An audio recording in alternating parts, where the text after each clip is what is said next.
Bienvenidos a Voces Entre Líneas, listos para zambullirnos en el mundo del Lean Startup. Por supuesto. Hoy vamos a explorar la metodología Lean Startup, basándonos en el análisis de Judith Català en su blog sobre el libro de Eric Ries. Muchos creen que el éxito de una startup se basa solo en una idea genial y el momento perfecto, ¿verdad? Sí, es una idea bastante común. Pero Lean Startup nos muestra que hay un enfoque más estratégico, más metódico. En este deep dive vamos a desentrañar las ideas clave del libro, el método Lean Startup, usando el resumen de Judith Català como guía. Me parece genial. Lean Startup tiene mucho que ofrecer a emprendedores de todos los niveles. Totalmente. Y para comprender mejor su impacto, empecemos por sus raíces. En el blog, Judith menciona que el Lean Startup surge de una mezcla peculiar. El marco de desarrollo de clientes de Steve Blank y los principios de manufactura esbelta de Toyota, una combinación inesperada. Cierto, y es fascinante cómo Eric Ries fusionó esas ideas aparentemente dispares, sin olvidar su propia experiencia con su startup EMBU, que fue crucial en la formación del movimiento Lean Startup. Claro, la metodología nació de la práctica, de enfrentar los desafíos reales de una startup.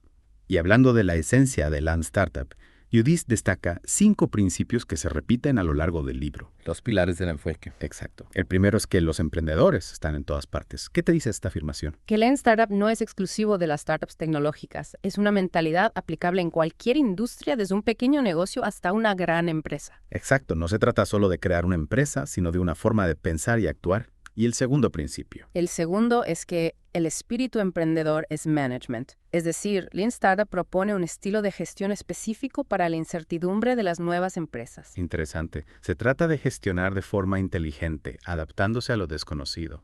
¿Y qué hay del tercer principio? El tercer principio es el aprendizaje validado. En Lean Startup no seguimos corazonadas, sino que probamos las suposiciones y usamos datos reales para tomar decisiones. Me encanta. Es como un detective buscando pistas para resolver el misterio del mercado. No se trata de adivinar, sino de investigar. Y los 2 últimos principios. El cuarto es el bucle de retroalimentación, crear, medir, aprender, el corazón de Lean Startup. Un ciclo de experimentación y aprendizaje continuo. Un proceso iterativo, de constante mejora. Y el quinto principio. El quinto se centra en la contabilidad de la innovación. Se trata de ir más allá de las métricas tradicionales para rastrear el progreso y el aprendizaje en una startup. En lugar de solo mirar los números fríos, se trata de entender qué está funcionando, qué no y por qué. Y después de establecer estos principios, Judith nos lleva a la estructura del libro, que se divide en 3 partes: ver, dirigir y acelerar. Empecemos por ver, que explora los capítulos iniciales. El primero es comenzar, donde se plantea que los estilos de gestión tradicionales a veces no son los más adecuados para las startups.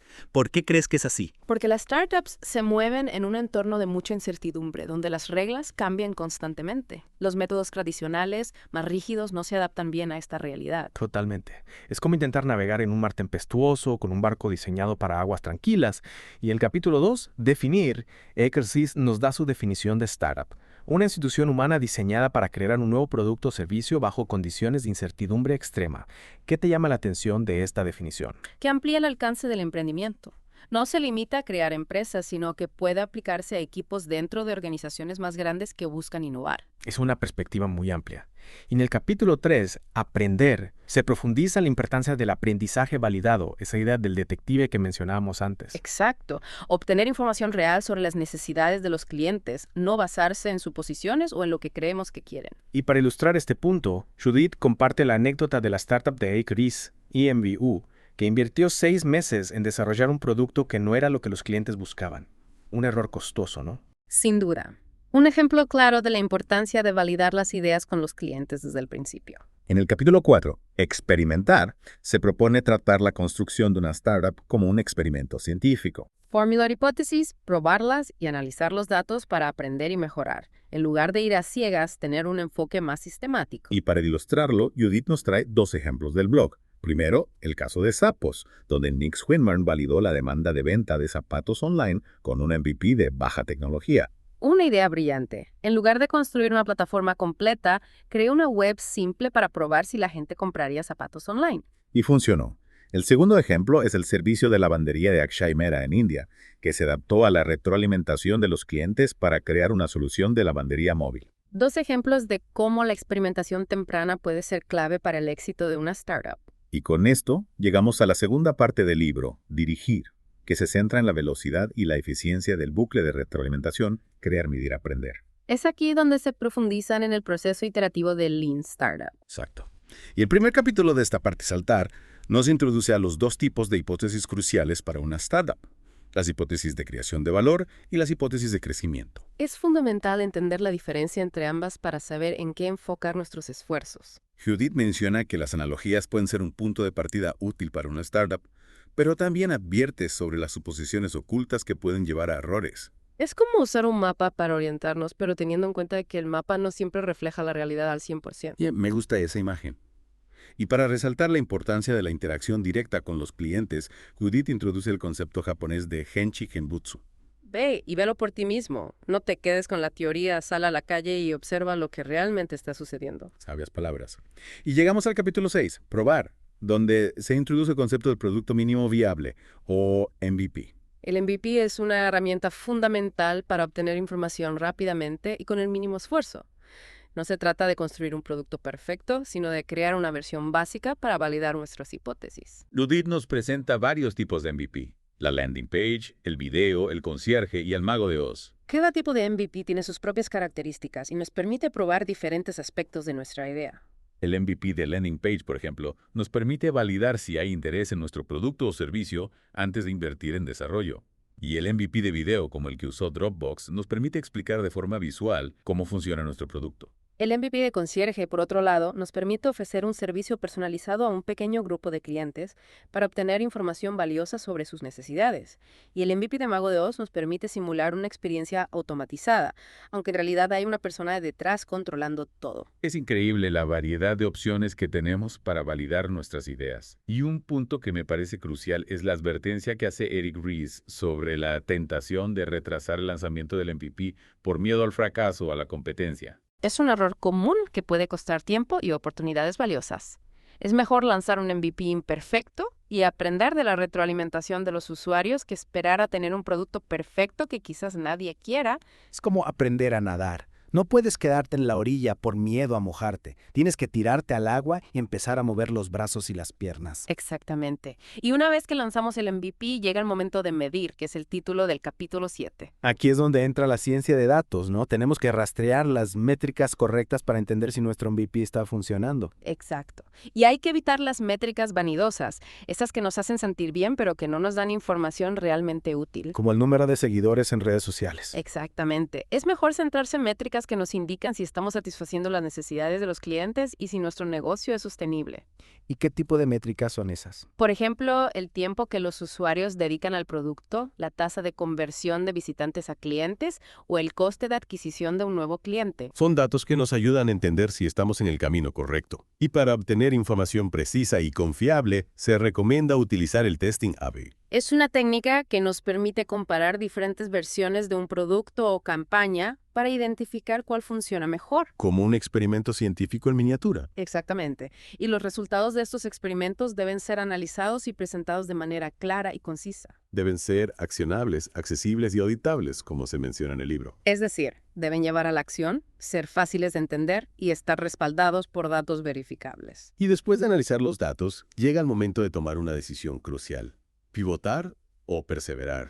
Sinio, que es el tema del capítulo 8. Este capítulo aborda el dilema de cuándo mantener el rumbo actual y cuándo realizar un cambio significativo en la estrategia. Es como estar en una bifurcación en el camino. Tenemos que evaluar el camino recorrido y decidir si seguimos adelante o tomamos un nuevo rumbo. Y en el libro se mencionan dos señales que pueden indicar la necesidad de un pivote: el progreso insuficiente hacia los objetivos y los rendimientos decrecientes de los experimentos. Es como si estuviéramos escalando una montaña y nos diéramos cuenta de que la ruta que elegimos no nos lleva a la cima. En ese caso tenemos que buscar una nueva ruta, un nuevo camino que nos permita alcanzar nuestros objetivos. Y es importante recordar que las startups tienen recursos limitados, por lo que es crucial pivotar con rapidez si la estrategia inicial no está funcionando. El tiempo es oro en el mundo de las startups y no podemos perderle un camino que no nos lleva a ninguna parte. Seguimos explorando el mundo del Lean Startup. En la primera parte vimos los orígenes, los principios básicos y algunos conceptos como la MVP y el dilema de pivotar o perseverar. Exacto. Y ahora nos adentramos en la tercera parte del libro, Acelerar, donde Eric Ries nos da las claves para mantener la agilidad y la velocidad incluso cuando la startup empieza a crecer. un reto para muchos emprendedores, ¿no? Sin duda. A medida que una startup crece, la estructura se vuelve más compleja y es fácil perder la flexibilidad de las primeras etapas. Pero Lean Startup nos da herramientas para evitarlo. El primer capítulo de esta sección, Formar lotes, propone algo que a simple vista parece contradictorio: trabajar en lotes más pequeños para acelerar el aprendizaje y la iteración. ¿Cómo es posible que hacer menos nos permita avanzar más rápido? Es una idea contraintuitiva, pero muy poderosa. Al trabajar en lotes pequeños, reducimos el tiempo dedicado a cada tarea, lo que nos permite obtener feedback más rápidamente e identificar errores con mayor facilidad. Es como si en lugar de construir un edificio entero de una sola vez, construyéramos módulos independientes. Si uno falla, no se derrumba todo el edificio. Podemos corregir el error y seguir adelante con los demás módulos. Exactamente. Trabajar en lotes pequeños nos permite ser más ágiles y adaptarnos a los cambios con mayor facilidad. Y esto es fundamental en el entorno incierto de las startups. El siguiente capítulo, Crecer, analiza los 4 elementos del crecimiento sostenible: publicidad, negocio repetitivo, efectos secundarios y boca a boca. ¿Cuál de estos elementos te parece más importante para una startup? Todos son importantes, pero el boca a boca es quizás el más poderoso. Si logramos que nuestros clientes recomienden nuestro producto o servicio, estaremos creando un motor de crecimiento imparable. Es como una reacción en cadena, donde cada nuevo cliente atrae a otros nuevos clientes. Y para lograrlo, es fundamental ofrecer una experiencia de usuario excepcional que supere las expectativas de nuestros clientes. Exacto. Si logramos enamorar a nuestros clientes, ellos se convertirán en nuestros mejores embajadores. Y para ilustrar este punto, Judith menciona el caso de Hotmail, que logró un crecimiento espectacular gracias a su campaña de firma de correo electrónico. Cada vez que un usuario enviaba un correo electrónico, la firma incluía un enlace a Hotmail, invitando al destinatario a crear una cuenta, una forma brillante de aprovechar el boca a boca. Sin duda. Y es un ejemplo de cómo la creatividad y la innovación pueden ser claves para impulsar el crecimiento de una startup. En el capítulo 11, Adaptar, Eric Ries nos habla de la necesidad de adaptarse a medida que la base de clientes evoluciona. ¿Por qué es tan importante esta adaptación? Porque los clientes que llegan a una startup en sus primeras etapas no son los mismos que los que llegan más adelante. Las necesidades y expectativas de los clientes cambian con el tiempo y es fundamental que la startup se adapte a esos cambios. Es como si estuviéramos vendiendo ropa. Al principio, nuestros clientes pueden ser jóvenes que buscan prendas modernas y atrevidas. Pero a medida que crecemos, puede que empecemos a atraer a clientes más maduros, con gustos y necesidades diferentes. Exactamente. Si no nos adaptamos a esos cambios, corremos el riesgo de perder clientes y estancar nuestro crecimiento. Y Eric Ries también nos advierte sobre los peligros de crecer demasiado rápido. ¿Cuáles son esos peligros? Cuando una startup crece demasiado rápido, puede ser difícil mantener la calidad del producto o servicio.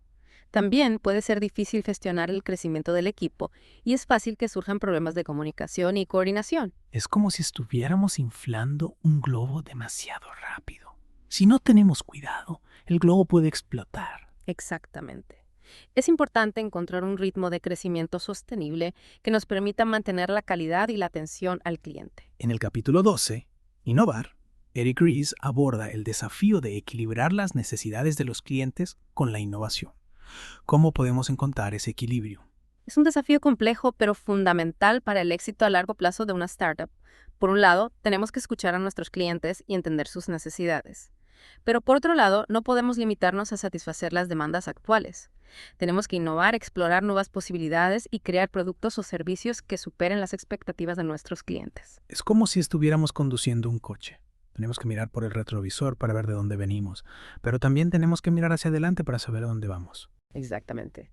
Y para innovar es fundamental crear una cultura de experimentación donde se permita a los equipos probar nuevas ideas y aprender de sus errores. Y en ese sentido, Eric Ries hace una distinción interesante entre dos tipos de innovación: la innovación sostenida y la innovación disruptiva. La innovación sostenida se basa en mejoras incrementales a productos o servicios existentes, mientras que la innovación disruptiva crea categorías completamente nuevas que transforman la forma en que hacemos las cosas. Es como si la innovación sostenida fuera un río que fluye con tranquilidad, mientras que la innovación disruptiva fuera un volcán en erupción. Exactamente. Y ambos tipos de innovación son importantes para el éxito de una startup.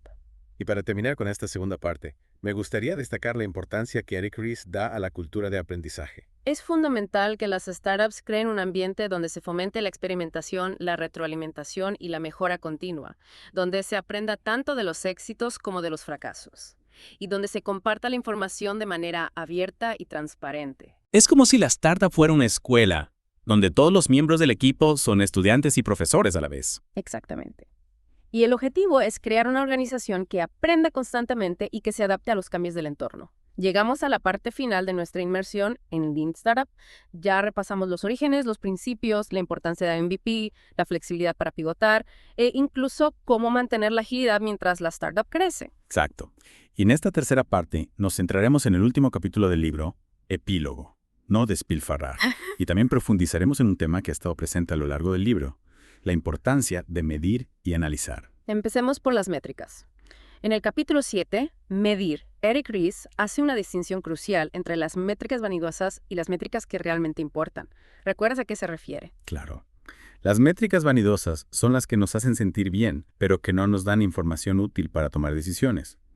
Pueden inflar nuestro ego, pero no nos ayudan a entender si nuestro negocio está realmente funcionando. Exactamente. Son como espejismos en el desierto, que nos hacen creer que estamos cerca de un oasis, cuando en realidad solo estamos viendo una ilusión. Mientras que las métricas que realmente importan se centran en el comportamiento del usuario, el crecimiento real y el rendimiento financiero. Son las que nos ayudan a entender si estamos satisfaciendo las necesidades de los clientes, si nuestro producto o servicio está generando valor y si nuestro negocio es sostenible a largo plazo. ¿Y qué ejemplos de estas métricas podríamos mencionar? Por ejemplo, el tiempo que los usuarios dedican al producto, la tasa de conversión de visitantes a clientes o el coste de adquisición de un nuevo cliente. Datos concretos que nos permiten evaluar el progreso real de la startup y tomar decisiones informadas.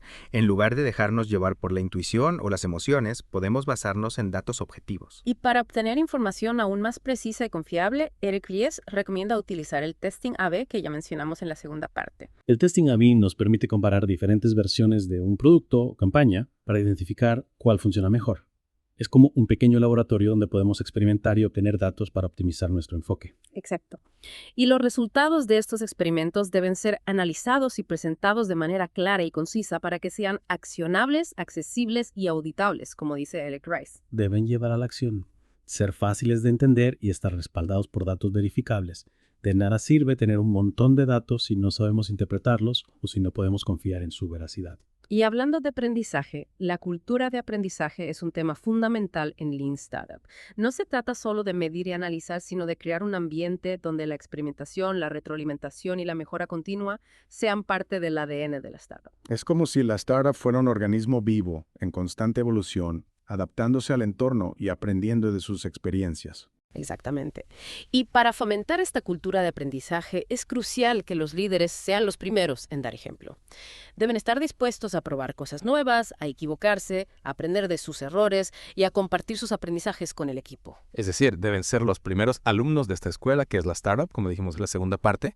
Y esto nos lleva al último capítulo del libro Epílogo, no a despilfarrar. En este capítulo, Eric Ries nos invita a reflexionar sobre la importancia de optimizar los recursos y evitar el desperdicio en todos los ámbitos de la startup. No se trata solo de ahorrar dinero, sino de utilizar el tiempo, la energía y el talento del equipo de la forma más eficiente posible. Es como si estuviéramos esculpiendo una estatua. Cada golpe de cincel debe ser preciso y deliberado para eliminar lo superfluo y revelar la esencia de la obra. Y para lograrlo, Eric Ries nos anima a cuestionar todo lo que hacemos, a buscar formas de simplificar procesos, a eliminar tareas que no aportan valor y a automatizar todo lo que sea posible. Se trata de crear una organización eficiente y ágil, que se enfoque en las actividades que realmente importan. Y con esto, llegamos al final de nuestra inmersión en Lean Startup.